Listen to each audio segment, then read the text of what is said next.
He kōna e purangi tēnei nā te reo irirangi o Aotearoa.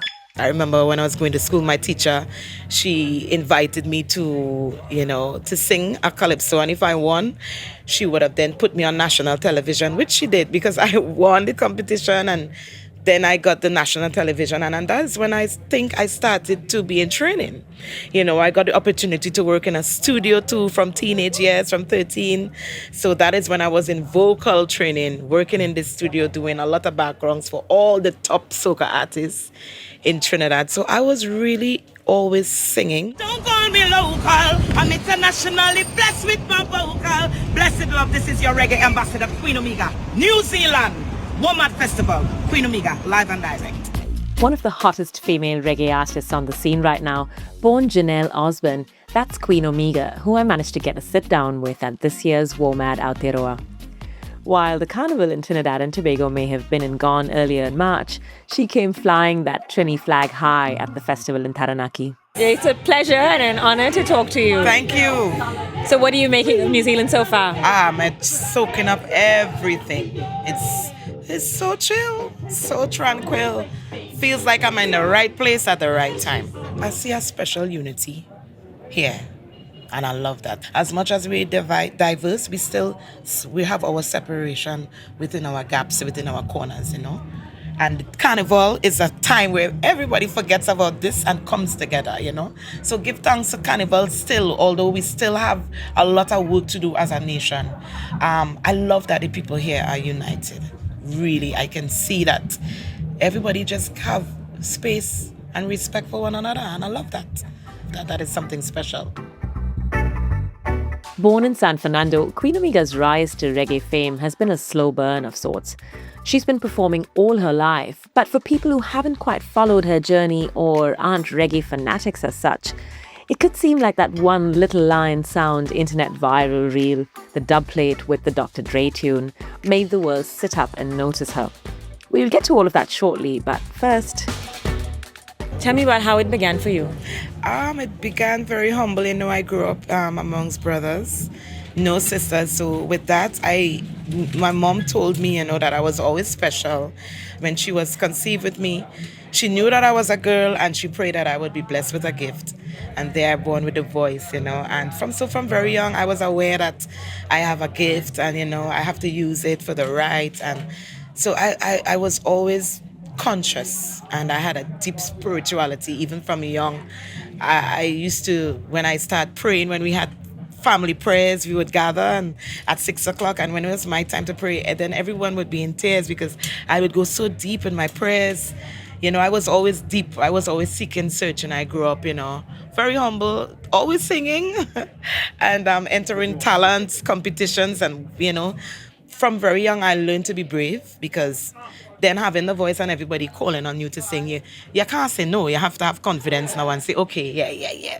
So from very young, I kind of embraced that I'm a singer and, build my confidence. I was never really scared to go on stage or anything. I was always bold. When it's time to sing, I was called upon, I would deliver.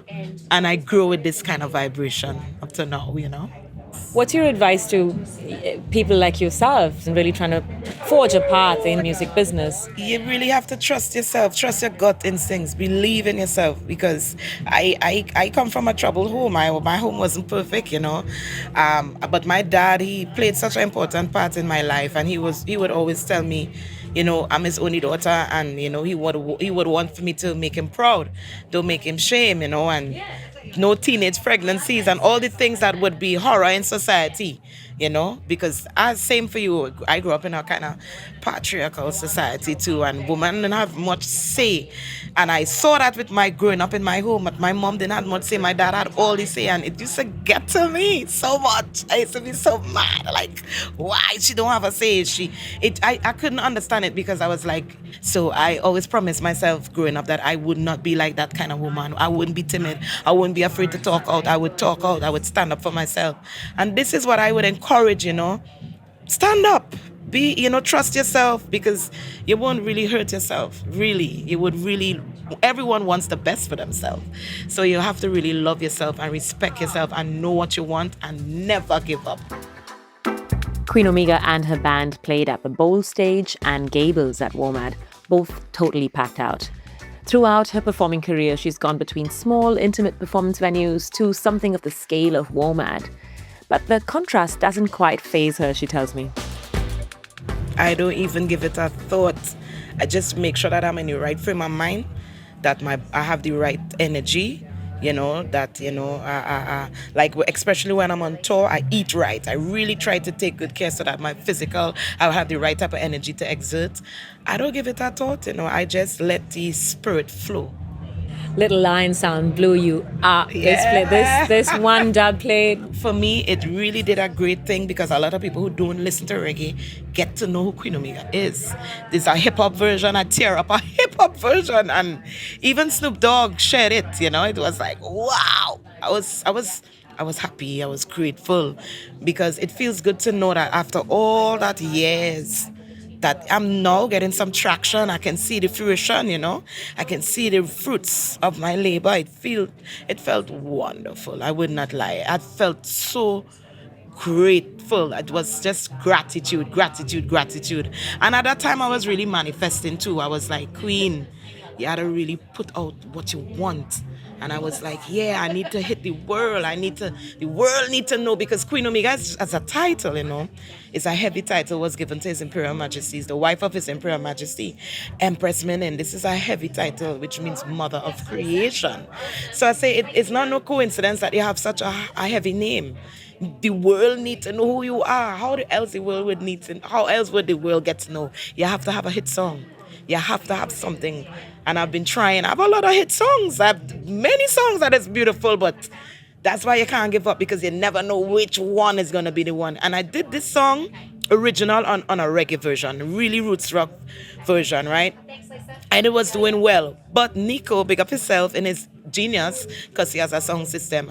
And this was his way of marketing the song.